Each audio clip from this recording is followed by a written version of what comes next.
Boom, boom, boom, boom, boom, boom, boom, boom, boom, boom. Mande.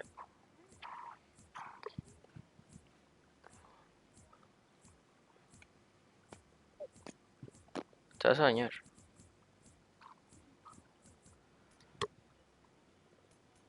Pues bañate ya. Te espero.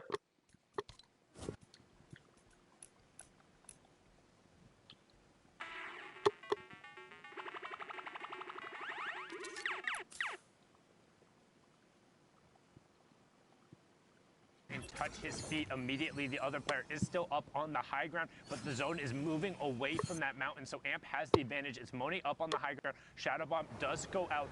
In terms of effective HP, Moni has a little bit of it. He also will have the pace, 64 points to 61. Moni gonna pop the Shadow Bomb again and try and go skyward, but they're moving back away from the zone. Moni does have the builds to challenge, but instead it's just gonna opt to play the low ground. As long as he has a tart there, he should be fine, because Moni will force Amp to waterfall down, which is what he does. One tarp above, Moni in your top right, Amp in your bottom right. You can see the action on the wide. Amp looking for the edit peak as Moni begins to tarp out and go around. Sideways ramps on, flips it back, and now is just hanging out.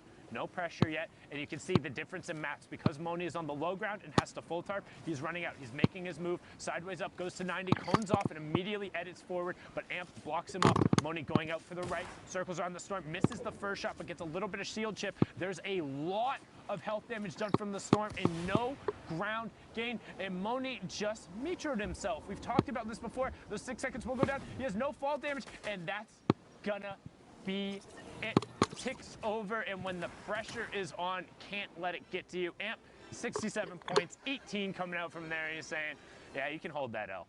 Yeah, a lot of people are used to PGing. You forget about the ground game when you get into it. The habits built from practice might not be the best. At the same time, so much room given to these duels to fight all the way from 8th circle, 1v1s. Sometimes decisions are made, and sometimes they're the best, and sometimes not.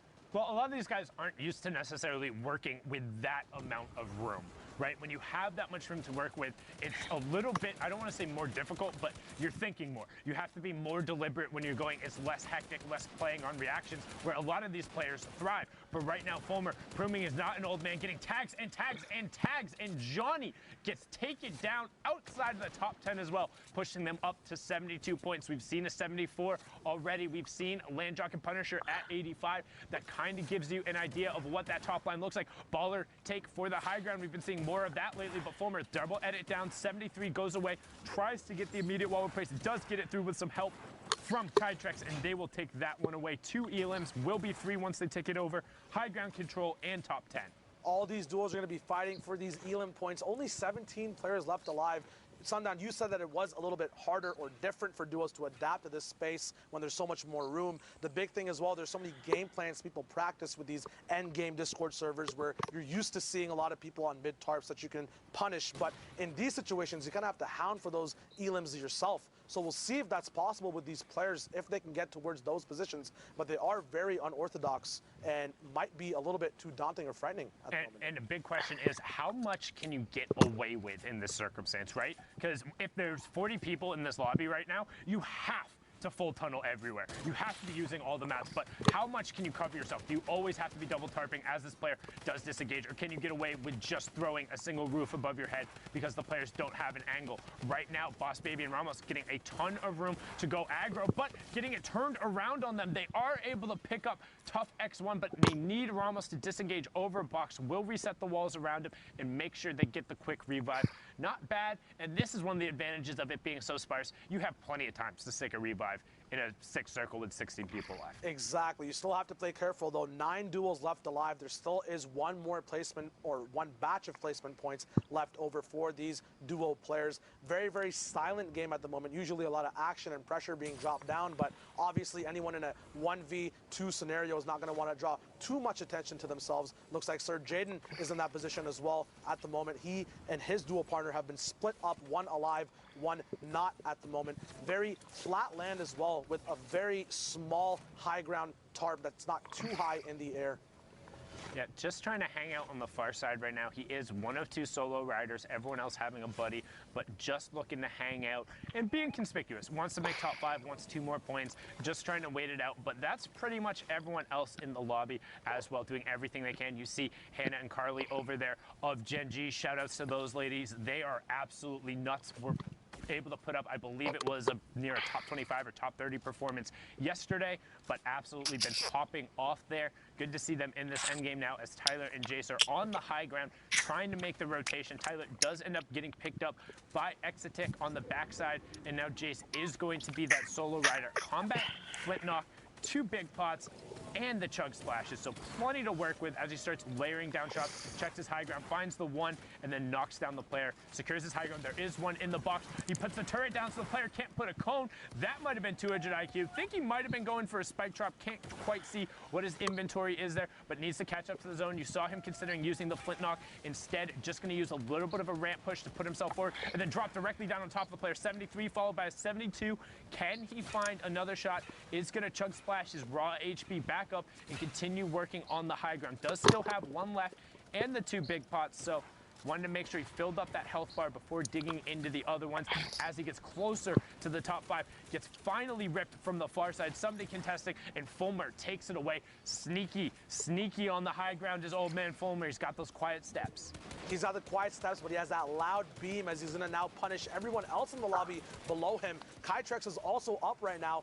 No dinosaur there, though. He's going to be very adept at seeing who is where and punishing properly anyone who's not building like Eclipse, who gets beamed from the storm. 1 HP at the moment. And I'm also pretty sure Kytrex is relatively younger, so a little bit of a play on there for Dino Kytrex as we now get closer to that top 5, and we have it there as the players drop in. Eclipse will get the points. Hasty trying to get out, but again, locked in the box in the shadow form, and unfortunately gets ticked over, but Eclipse, no points going through there. Kytrex and Fulmer will be able to run this out, and we're on 74 before those points came through, getting another Elim there, pushing him over with the placement points. 77 is the highest score we've seen so far. Will it be enough? The victory route and the Elim will push them all the way up to 81. 16 points from Kytrex and Fulmer. Very smart decisions there as well to focus the exact same person making the shadow bomb individual in a way and split up that low ground tarp that was already being established. Easy pickups from them. We'll see if it's enough once the leaderboards get updated. Very exciting stuff in West over here. The last spot available in the world. Yep, the last Fortnite Battle Royale spot coming out from the Fortnite Online Open qualifiers. It's week 10. It's NA West. It is the final moments. Queues have been closed. This is where you make your extra money or you stay at home. The ones who go to New York City will be celebrating. Everyone else will be looking for their trios for July 14th and the 15th, because again, there's always going to be something more to play for. You can keep track of those in-game tournaments.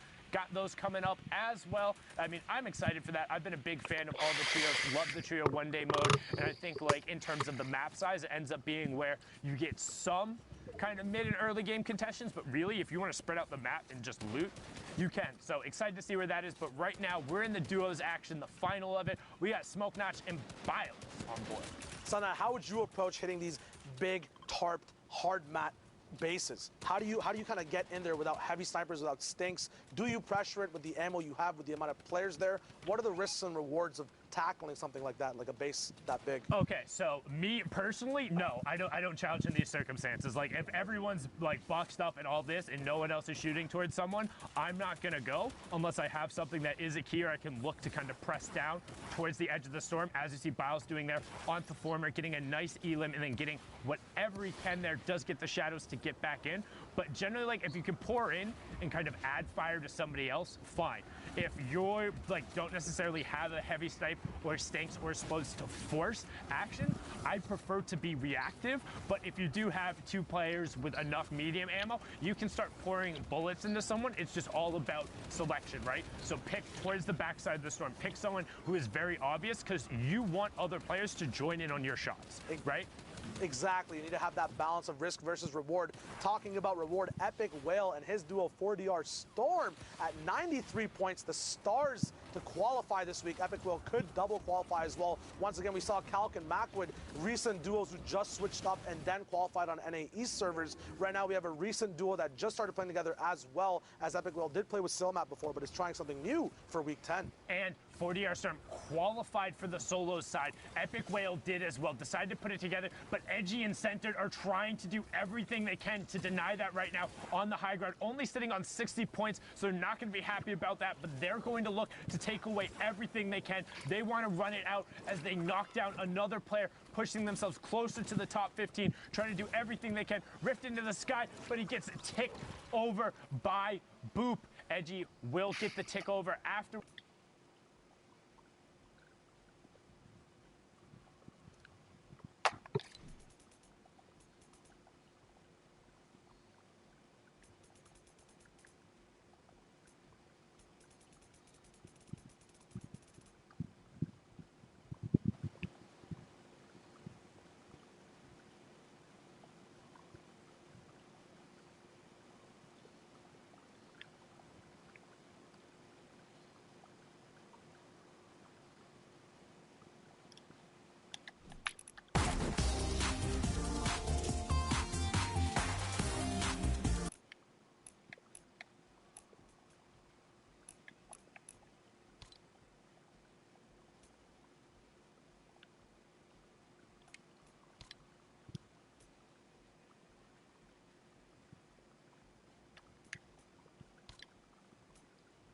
Bro ninja.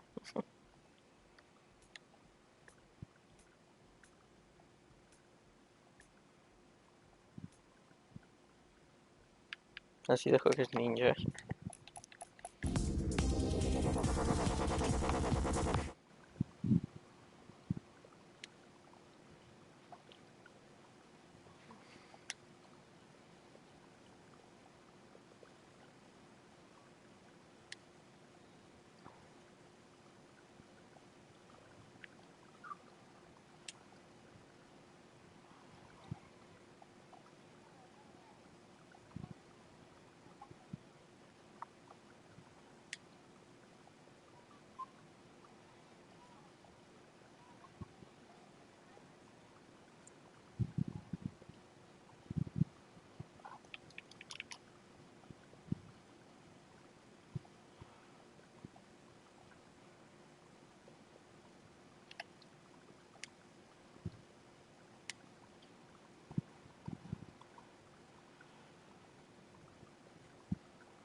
Aaron,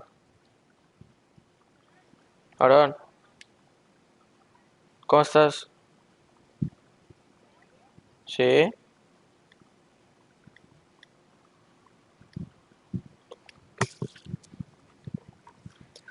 Sí, claro.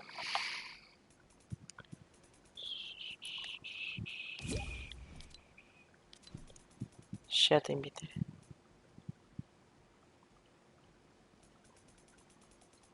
Ya te invitaron.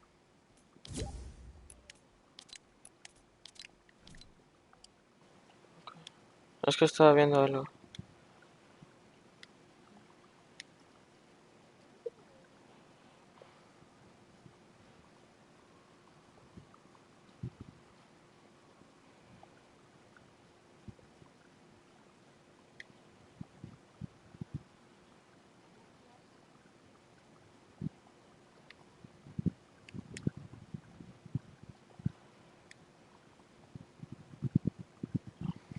Bro, ¿quieres ver un video súper épico?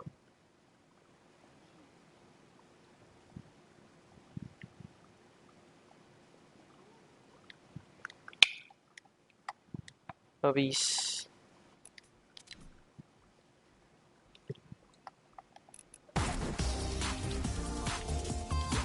Ya te invité para que te unas. Lo pongo en público. Público.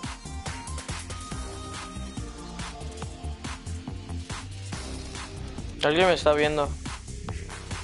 ¿Quién me está viendo?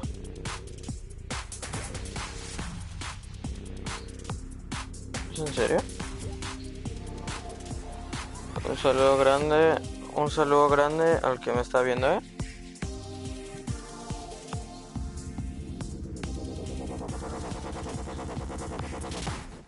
Sí, me estoy uniendo. Me dice que me estoy uniendo.